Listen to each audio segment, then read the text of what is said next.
स्तर विज्ञान की क्लास में। तो बच्चों, जैसा कि आप सभी जानते हैं कि घर को बनाने के लिए ईंट, सीमेंट और चंबल आदि का प्रयोग किया जाता है। तो क्या आप बता सकते हैं कि मानव शरीर को बनाने के लिए किस किस का प्रयोग किया जाता है, या मानव शरीर की सबसे सूक्ष्मतम इकाई को क्या कहते हैं? आइए इस विषय में इस प्रकार से जानते हैं।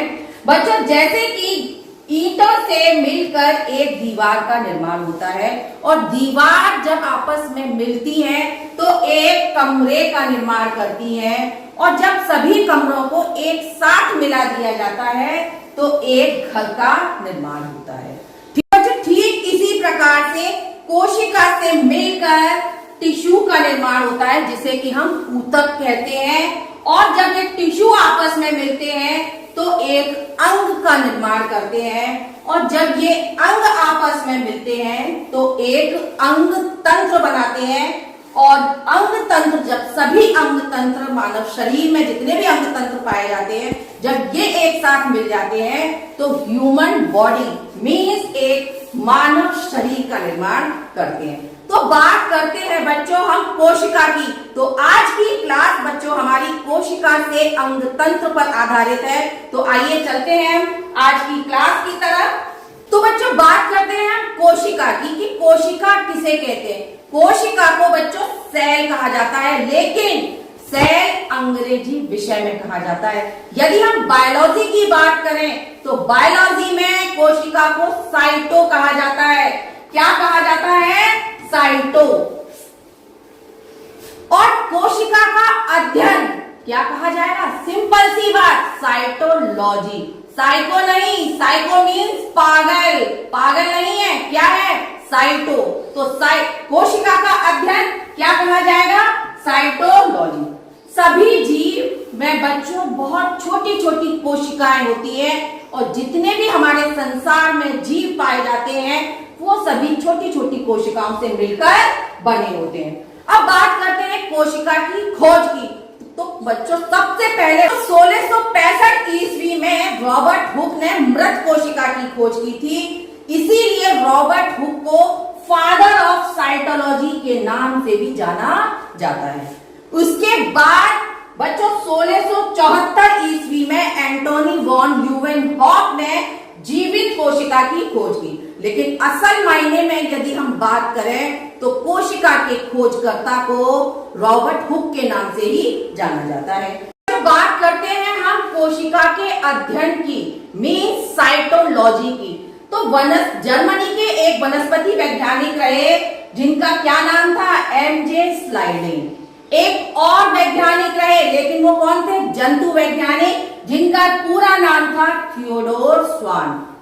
और इन दोनों ने मिलकर एक सिद्धांत को प्रतिपादित किया, जिसे कि हम कोशिका सिद्धांत के नाम से भी जानते हैं। अब इस सिद्धांत की क्या क्या बातें मुख्य रही, आइए इस विषय में जानते हैं। उन्होंने बताया कि प्रत्येक जीव की उत्पत्ति एक कोशिका से होती है। प्रत्येक जीव एक कोशिका से ही मिलकर बना होता है। यदि हम एक कोशिकी जीव की बात करें बच्चों, तो आप बहुत सारे एक कोशिकी जीव हैं जो कि हमारे संसार में मौजूद हैं, जैसे अमीबा, पैरामीशियम, यूग्लिना, क्लाइडोमोनास और वर्टिसेला। अब और इसके साथ साथ उन्होंने क्या बताया कि एक जीव, प्रत्येक जीव का शरीर एक या बहुत सी कोशिकाओं का से मिलकर बना होता है। जिन जीव का शरीर एक कोशिका से मिलकर बना होता है उन्हें एक कोशिकीय जीव कहते हैं, जैसा कि आपको अभी बताया कि अमीबा, पैरामीशियम, यूग्लिना और क्लाइडोमोनास एंड वर्टिसेला। बहुत से जीव ऐसे होते हैं जिनका की शरीर बहुत सी कोशिकाओं से मिलकर बना होता है, जिन्हें कि हम बहुकोशिकीय जीव भी कहते हैं। कोशिका की उत्पत्ति की प्रक्रिया में उन्होंने बताया कि केंद्रक बच्चों मुख्य कार्यकर्ता होता है, इसीलिए केंद्रक को सृष्टिकर्ता भी कहा जाता है। बच्चों, ये कोशिका का सबसे प्रमुख कोशिकांग होता है, क्योंकि इसी के माध्यम से कोशिकाएं विभाजित होती हैं। बच्चों, आइए कोशिका के विषय में कुछ और महत्वपूर्ण बातों को जानते हैं। सबसे छोटी कोशिका को बच्चों क्या कहते हैं? माइकोप्लाज्मा। कौन सी होती है? माइकोप्लाज्मा। और सबसे बड़ी कोशिका शुतुरमुर्ग का अंडा। सबसे बड़ी कोशिका कौन सी होती है? शुतुरमुर्ग का अंडा। अब हम मानव शरीर के अंदर पाई जाने वाली कोशिका की बात करें तो बच्चों सबसे छोटी कोशिका शुक्राणु होती है, जिसे कि हम स्पर्म कहते हैं, जो कि एक मेल का रिप्रोडक्टिव पार्ट है। मानव शरीर की सबसे बड़ी कोशिका ओवम, जो कि फीमेल का रिप्रोडक्टिव पार्ट है, जिसे कि हम अंडाणु कहते हैं। अब बात करते हैं हम सबसे लंबी कोशिका की। सबसे बड़ी नहीं, अक्सर करके बच्चे गलती कर देते हैं कि बड़ी और लंबी। यहां समझ लीजिए बच्चों, बड़ी क्या है? बड़ी बहुत सारी चीजें, बुलंद दरवाजा क्या है? बड़ा। लंबा क्या है? Qutub Minar, Eiffel tower. तो बात कर रहे हैं हम यहाँ पर एफिल टावर की, मीन सबसे लंबी कोशिका की, जो कि कहां पाई जाती है? मानव शरीर के दिमाग में, जिसे कि हम क्या कहते हैं? न्यूरॉन। क्या कहते हैं? न्यूरॉन मीन्स तंत्रिका कोशिका। यहां पर इस बात को इतने अच्छे से समझ लीजिए बच्चों। यहां मैं एक चीज और बताना चाहूंगी कि जो न्यूरॉन होता है मीन्स तंत्रिका कोशिका होती है, वो विभाजित नहीं होती है। विभाजित नहीं होती है, इसीलिए बच्चों जब हेड इंजरी हो जाती है तो ऑन द स्पॉट डेथ हो जाती है। इसीलिए डॉक्टर सलाह देते हैं कि कहीं भी इंजरी हो जाए लेकिन हेड के अंदर इंजरी नहीं होनी चाहिए। जो बात करते हैं विभाजित होने वाली कोशिकाओं की, तो विभाजित होने वाली कोशिकाएं मानव शरीर में लिवर में पाई जाती है, जिसे कि हम यकृत कहते हैं। लिवर के अंदर बच्चों यदि कोई क्षति हो जाती है तो उसकी क्षतिपूर्ति लिवर द्वारा तुरंत कर ली जाती है, क्योंकि ये कोशिकाओं में बहुत तेजी से विभाजित होता है। लेकिन जो तंत्रिका कोशिका होती है बच्चों, वो विभाजित नहीं होती है। बच्चों बात करते हैं हम कोशिका झिल्ली की, जिसे कि हम सेल मेम्ब्रेन कहते हैं। इस सेल मेम्ब्रेन को एक उदाहरण के द्वारा समझते हैं। जब आप सब्जी लेने जाते हैं तो दुकानदार धनिया, मिर्ची, नींबू और थोड़े से करौंदे को एक पतली सी पन्नी में डालकर दे देता है। तो वो झिल्ली क्या है? कोशिका झिल्ली। उसको हम क्या कहते हैं? कोशिका झिल्ली। तो कोशिका के अंदर जो कोशिकांग होते हैं वो ऐसी ही झिल्ली के अंदर बंद होते हैं, और ये झिल्ली बच्चों जंतु और पादप दोनों में पाई जाती है। मुख्य बात ध्यान रखिएगा, ये जो आप झिल्ली देख रहे हैं, ये झिल्ली जंतु और पादप दोनों के अंदर पाई जाती है। और इसके साथ साथ बच्चों ये कोशिका को बाहरी वातावरण से अलग करती है और चुनिंदा पारगम्यता प्रदान करती है। तो बच्चों बात करते हैं हम कोशिका भित्ति की, जिसे कि हम सेल वॉल कहते हैं। अब आपने बच्चों सब्जी वाले की दुकान पे सब्जी वाले से कहा कि हमें 2 किलो आलू दो, तो क्या वो उस पतली पन्नी में रख के देगा? क्या होगा? वो ब्लास्ट हो जाएगी। इसके लिए वो क्या करता है? एक मोटी सी पन्नी, एक दूसरी पन्नी लेता है और उस पन्नी में रख के वो आपको देता है। तो यानी हमारी पन्नी कैसी हो गई? डबल। तो यहाँ पर जो पन्नी है जो डबल हुई है बच्चों, वही उसी को हम यहाँ क्या कहते हैं? Cell wall. बच्चों सेल वॉल पादपों में पाई जाती है और ये सेलुलोज की बनी होती है। और ये बच्चों सेल वॉल जो होती है वो कोशिका को निश्चित आकार और आकृति प्रदान करती है। और साथ ही साथ बच्चों सेल वॉल पेड़ों को कठोरता प्रदान करती है। जंतुओं के अंतर्गत बच्चों ये सेल वॉल प्रोटीन और लिपिड की बनी होती है, और जीवाणु में ये पेप्टिडोग्लाइकन की बनी होती है, और कवक के अंतर्गत ये बच्चों सेल वॉल काइटिन की बनी होती है। आइए आप जानते हैं दूसरे कोशिकांग न्यूक्लियस के विषय में, जिसे कि हम केंद्रक भी कहते हैं। कोशिका के मध्य में केंद्रक पाया जाता है, और जैसा कि अभी बताया आपको ये कोशिका का सबसे प्रमुख अंग होता है, क्योंकि ये कोशिका के प्रबंधक के रूप में कार्य करता है। केंद्रक बच्चों जंतु कोशिका और पादप कोशिका दोनों में पाया जाता है। तो केंद्रक को कोशिका का दिमाग भी कहते हैं। इसकी खोज किसने की? इसकी खोज रॉबर्ट ब्राउन ने 1831 में की थी। साथ ही बच्चों इसमें डीएनए, आरएनए गुणसूत्र भी पाए जाते हैं। अब बात करें प्रतिशतता की, तो 70 से 80% प्रोटीन, 10% डीएनए और 2 से 3% आरएनए और 3 से 5% लिपिड पाया जाता है। बच्चों बात करते हैं हम माइटोकॉन्ड्रिया, जिसे कि हम पावर हाउस कहते हैं। श्वसन क्रिया के विषय में तो आप जानते ही हैं। तो श्वसन क्रिया में क्या होता है बच्चों, हीमोग्लोबिन ऑक्सीजन को लाकर कोशिका में छोड़ देता है और कोशिका में जाकर किसको दे देता है, माइटोकॉन्ड्रिया को दे देता है। अब माइटोकॉन्ड्रिया के अंदर क्या होता है, एक साइकिल चलता है जिसे कि हम चेन रिएक्शन कहते हैं और उस जो चेन रिएक्शन के परिणाम स्वरूप एटीपी का निर्माण होता है। ATP means adenosine triphosphate. और बच्चों जब एडिनोसिन ट्राइफॉस्फेट आपस में मिलते हैं, कितने संख्या में, 38। जब 38 एटीपी आपस में मिलते हैं तो एक ग्लूकोज का निर्माण करते हैं। किसका निर्माण करते हैं, एक ग्लूकोज का निर्माण करते हैं। तो इस प्रकार से माइटोकॉन्ड्रिया बच्चों ऊर्जा का उत्पादन करता है। माइटोकॉन्ड्रिया की खोज बच्चों 1857 में फिजियोलॉजिस्ट कॉलिकर ने की थी और 1886 में रिचर्ड आल्टमैन ने इसका नाम बायोब्लास्ट रखा। लेकिन उसके बाद 12 साल बाद बच्चों कार्ल बेंडा ने इन अंगों का नाम बदलकर माइटोकॉन्ड्रिया रख दिया। यह कोशिका के द्रव्य में पाए जाने वाली बच्चों गोलाकार और सूत्राकार रचनाएं होती हैं और माइटोकॉन्ड्रिया दोहरी झिल्ली से घिरी रहती है और झिल्ली के अंदर जो आप यहाँ पर जो आप जिस उभार देख रहे हैं, इस तरह के उभार, इन उभारों को क्या कहते हैं, इन उभारों को बच्चों हम क्रिस्टी कहते हैं। माइटोकॉन्ड्रिया को कोशिका का ऊर्जा गृह कहा जाता है, यानी पावर हाउस कहा जाता है, क्योंकि क्या करता है, ये ऊर्जा का उत्पादन करता है। अब माइटोकॉन्ड्रिया में कोशिका श्वसन से संबंधित कार्य, अब जैसा कि अभी आपको बताया, किसका निर्माण होता है, जब चेन रिएक्शन होती है तो एटीपी का निर्माण होता है और एटीपी मिलकर एक ग्लूकोज का निर्माण करते हैं और ग्लूकोज के निर्माण से ऊर्जा का उत्पादन होता है। अब बात करते हैं बच्चों, जब हमारे शरीर में विभिन्न प्रकार की कोशिकाएं पाई जाती हैं, किसी भी अंग की बात करें तो सभी अंग कोशिकाओं से मिलकर बने होते हैं।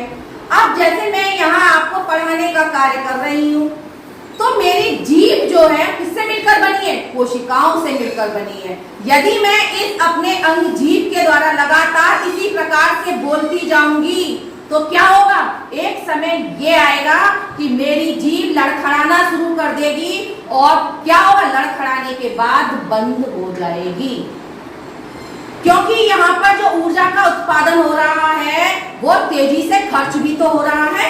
लेकिन अब बात करते हैं, अब कोशिका में एक ऐसा अंग भी तो होगा जो कि हमारे इस स्तर को क्या करे, एक संतुलित रखे, यानी संतुलन का कार्य रखे।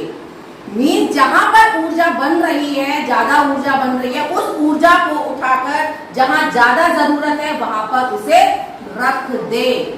क्या कभी ऐसा होता है कि हम एक धावक बहुत तेजी से दौड़ता जा रहा है और उसका केवल पैर ही थके, नहीं ना, उसका पूरा शरीर थक जाता है, क्योंकि एक अंग है जिसे कि हम क्या कहते हैं, गोल्गी बॉडी। गोल्गी बॉडी जो होती है बच्चों, वो परिवहन का कार्य करता है, वो पूरे शरीर में हमारे संतुलन को बनाए रखता है। तो आइए जानते हैं हम गोल्गी बॉडी के विषय में। गोल्गी बॉडी, जिसे कि हम गोल्जी काय भी कहते हैं, इसकी खोज कैमिलो गोल्गी ने की थी और यह पदार्थों का परिवहन करता है, अर्थात यातायात में सहायक होता है। इसीलिए बच्चों गोल्गी काय को यातायात प्रबंधक भी कहा जाता है। एंडोप्लाज्मिक रेटिकुलम, जिसे कि हम अंतर प्रद्रव्य जालिका भी कहते हैं, ये अंतःप्रदवीय जालिका क्या है? जिस तरह से बच्चों घरों में पिलर और बीम का प्रयोग किया जाता है, इसी तरीके से हमारे कोशिका में ये भी एक कंकाल का कार्य करते हैं, क्योंकि जब कोशिका के अंदर एंडोप्लाज्मिक रेटिकुलम नहीं होगा तो कोशिका क्या होगी? पिचक जाएगी। तो कोशिका पिचके नहीं, वो यथावत इसी प्रकार की बनी रहे, इसीलिए उसमें क्या पाया जाता है? एंडोप्लाज्मिक रेटिकुलम, जिसे कि हम इन शॉर्ट ER भी कहते हैं। अब इसकी खोज किसने की? तो बच्चों इसकी खोज जॉर्ज एमिल फैराडे ने की थी। अंतःप्रदवीय जालिका दो प्रकार की होती है, एक चिकनी अंतःप्रदवीय जालिका और एक खुरदरी अंतःप्रदवीय जालिका। चिकनी अंतःप्रदवीय जालिका बच्चों किसका उत्पादन करती है? वसा का, क्योंकि वसा कैसी होती है? चिकनी होती है। और अगर हम एंडोप्लाज्मिक रेटिकुलम की बात करें तो दो प्रकार से, मतलब ये नहीं है कि दो किसके प्रकार अलग अलग होते हैं, एक ही अंतःप्रदवीय जालिका के दो भाग होते हैं, जिसमें एक होता है स्मूथ और एक होता है रफ। जो चिकना पार्ट होता है वो वसा का उत्पादन करता है, मीन्स वसा के संश्लेषण में सहायक होता है। और जो दूसरा पार्ट होता है जिसे हम क्या कहते हैं? खुरदरा। खुरदरा किसका संश्लेषण करता है बच्चों? ये प्रोटीन का संश्लेषण करता है। किसका? प्रोटीन का। अब खुरदरा है इसलिए प्रोटीन का संश्लेषण करता है? बिल्कुल नहीं, क्योंकि बच्चों खुरदरे भाग में छोटे छोटे आपको कण दिखाई देंगे, जैसा कि आप यहाँ छोटे छोटे कण आप देख पा रहे होंगे। ये कण जो होते हैं उन्हें हम क्या कहते हैं? राइबोसोम कहते हैं। और इन्हीं राइबोसोम के द्वारा बच्चों प्रोटीन का संश्लेषण होता है। अब आइए जानते हैं हम राइबोसोम किसे कहते हैं। तो दो प्रकार के होते हैं, एक 70S और दूसरा 80S। 70S जो होता है बच्चों आकार में छोटे होते हैं, जो किसमें पाए जाते हैं? माइटोकॉन्ड्रिया और बैक्टीरिया में। 80S बच्चों ये आकार में बड़े होते हैं और ये विकसित पौधे और जंतु के अंदर पाए जाते हैं। आइए जानते हैं हम अगले कोशिकांग, जिसे कि हम रसधानी मीन्स वैक्यूल कहते हैं। हमारे शरीर में बच्चों 65% जल पाया जाता है। अब ये जल कहाँ पाया जाता है? क्या पेट में पाया जाता है? अगर 65% जल बच्चों अगर स्टमक में होगा तो हमारा स्टमक तो फूल के यूं हो जाएगा, ऐसे ही हो जाएगा? नहीं, जितना भी 65% जल होता है बच्चों कोशिका के अंदर ही पाया जाता है। किसमें पाया जाता है? वैक्यूल्स में पाया जाता है। जंतु और पादप दोनों में ये रिक्तिकाएं पाई जाती हैं, लेकिन कुछ अंतर होता है। वो अंतर क्या होता है बच्चों? कि जंतुओं में ये कोशिकाएं छोटी होती हैं और संख्या में अधिक होती हैं, और पादप में केवल एक ही रिक्तिका कोशिका होती है, जो कि आकार में कैसी होती है? बड़ी होती है। रसधानी में बच्चों एक प्रकार का द्रव पाया जाता है, जिसे कि हम कोशिका रस कहते हैं, और इस रस में बच्चों जल, खनिज लवण और कार्बोहाइड्रेट आदि पाए जाते हैं। आइए चलते हैं अगले कोशिकांग की तरफ, उसके विषय में भी जानते हैं। कोशिकांग तारकाय, जिसे कि हम सेंट्रोसोम कहते हैं, ये केवल जंतु कोशिका में पाया जाता है। याद रखने वाली बात है कि ये केवल किसमें पाया जाता है? जंतु कोशिका के अंदर पाया जाता है, और ये बच्चों बेलन जैसी रचना होती है, और ये केंद्रक के पास मौजूद रहती है, और ये कोशिका विभाजन में क्या करती है? सहायता करती है। जैसा कि अभी हमने आपको बताया कि दिमाग के अंदर न्यूरॉन पाया जाता है, मीन्स तंत्रिका कोशिका पाई जाती है। अब आप कहेंगे कि जब उसमें विभाजन नहीं होता है दिमाग के अंदर, तो कैंसर कैसे हो जाता है? तो बच्चों 10% गिलिया सेल भी पाई जाती हैं दिमाग के अंदर। उन्हीं गिलिया सेल में इस सेंट्रोसोम के द्वारा कोशिकाएं क्या होती हैं? विभाजित होती हैं, और कोशिकाओं का असंख्य रूप में विभाजित होना क्या कहलाता है? कैंसर कहलाता है। कैंसर कोई बीमारी नहीं है, कोशिकाओं का लगातार अनवरत रूप से विभाजित होना ही किसको जन्म देता है? कैंसर को जन्म देता है। बच्चों लाइसोसोम, तो सबसे पहले बात करते हैं कि आखिर इसकी खोज किसने की? इसकी खोज बच्चों बेल्जियम के साइटोलॉजिस्ट रहे क्रिश्चियन डे ड्यूक। कौन? Christian D Duke. उन्होंने 1955 में लाइसोसोम की खोज की।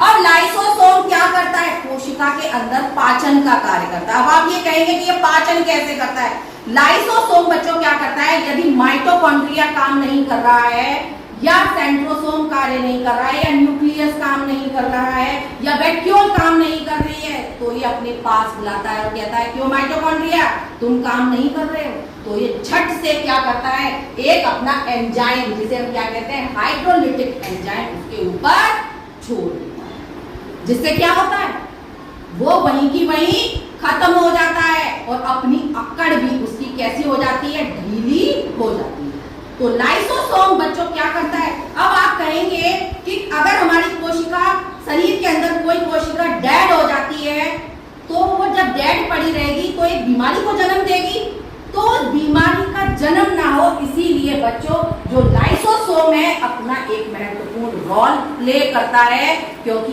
ये क्या है, एक पाचन का कार्य करता है। ये उस अंग को वहीं की वहीं क्या कर देता है, डिस्ट्रॉय कर देता है अपने एक हाइड्रोलिटिक एंजाइम के द्वारा। अब जब क्या होगा बच्चों, अब बात करें हम माइटोकॉन्ड्रिया, सेंट्रोसोम और nucleus, vacuole, protoplasm, cytoplasm, cell wall और सेल मेम्ब्रेन की।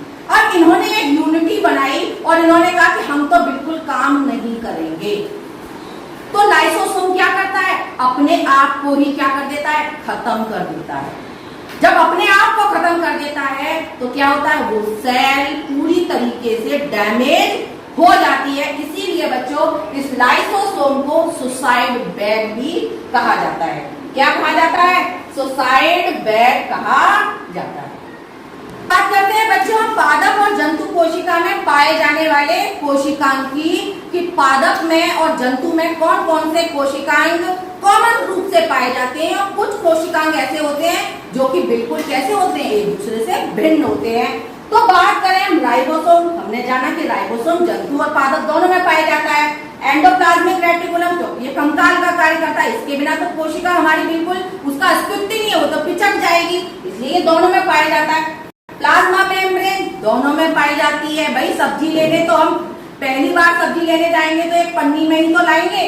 दूसरी बात, गोल्गी एपरेटस क्या करता है, परिवहन का कार्य करता है। अगर गोल्गी एपरेटस नहीं होगा तो ऊर्जा सभी कोशिकांगों में प्रॉपरली नहीं पहुंचेगी। दूसरा माइटोकॉन्ड्रिया, माइटोकॉन्ड्रिया दोनों में पाया जाता है। न्यूक्लियस, न्यूक्लियस के बिना तो कोशिका का अस्तित्व ही नहीं है, इसलिए न्यूक्लियस बच्चों पादप और जंतु दोनों कोशिकाओं में पाया जाता है। अब बात करते हैं कुछ अन्य कोशिकाएं, जैसे कि सेंट्रियोल्स एंड सेंट्रोसोम। ये बच्चों केवल किसमें पाया जाता है, जैसा कि हमने अभी जाना जंतु कोशिका में पाया जाता है। और फ्लैजेला, फ्लैजेला जंतु कोशिका में होता है, पादप कोशिका में फ्लैजेला नहीं होता है, क्योंकि इसी के माध्यम से ये किसका काम करता है, परिवहन का कार्य करता है। सेल वॉल हमने जाना, सेल वॉल किसमें होती है, पादप कोशिका में। सेंट्रल वैक्यूल हमने बताया था कि पादप कोशिका में सेंट्रल वैक्यूल होती है, जो कि संख्या में कितनी होती है, केवल एक। और जंतु कोशिका में आपको बहुत सारी यहाँ पर वैक्यूल्स देखने को मिलेंगी, जो कि संख्या में कैसी होती है, अधिक और आकार में छोटी होती है। और पादप कोशिका में और क्या पाए जाते हैं, क्लोरोप्लास्ट पाए जाते हैं। इसी क्लोरोप्लास्ट के कारण पादप का रंग कैसा होता है, हरा। तो बच्चों आज की क्लास में हमने कोशिका से अंग तंत्र के विषय में जाना, जिसके अंतर्गत हमने कोशिका के अंदर पाए जाने वाले विभिन्न कोशिकांगों के विषय में जाना। तो आज की क्लास में इतना ही। अगली क्लास में एक और नए टॉपिक के साथ हम आपके सामने फिर से हाजिर होंगे। तब तक के लिए आप सभी बच्चों का बहुत बहुत धन्यवाद। मैं कविता सिंह, मिशन शिक्षण संवाद टीम की तरफ से